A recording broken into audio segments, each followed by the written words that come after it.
मनोज जरांगे पाटील यांचा निरोप घेऊन गंगाधर काळकुटे पाटील दीपक बोराडे यांच्या भेटीला आले होते। काय आज दादांची आणि दीपक बोराडेंची काय चर्चा झाली?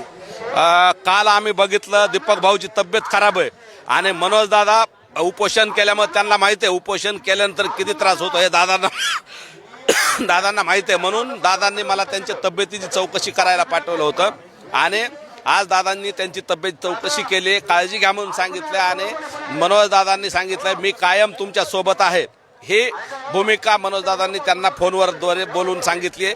आणि इथून मागेही मनोज दादांनी वेळोवेळी चौंडीला असेल आपले जे पावनभूमी आहे चौंडी, तिथं 2 वेळेस आम्ही गेलो होतो, मनोज दादा गेले होते, त्यांच्यासोबत मी होतो।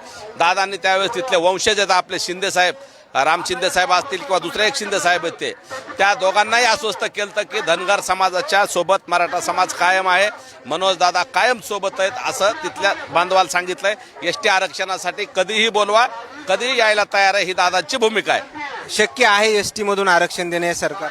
नाही, आता तो सरकारचा प्रश्न आहे, आंदोलकांनी सकारात्मक असलं पाहिजे हे मनोज दादा सांगतात, दीपक भाऊही सांगतात आणि दीपक भाऊ बसले तिथं, धनगर बांधव मोठ्या संख्येने आलेत तर नक्की सरकारला मार्ग काढायला, सरकार आहे शेवटी, कायदा जनतेसाठी असतो, सरकारने मार्ग काढला पाहिजे, कशा पद्धतीने द्यावं हे द्यावं। धनगर आणि धनगर एकच आहे ना, बाकी राज्यात धनगर समाजाला मिळतं ना एसटीचं आरक्षण, मग महाराष्ट्रातच का शक्य नाही?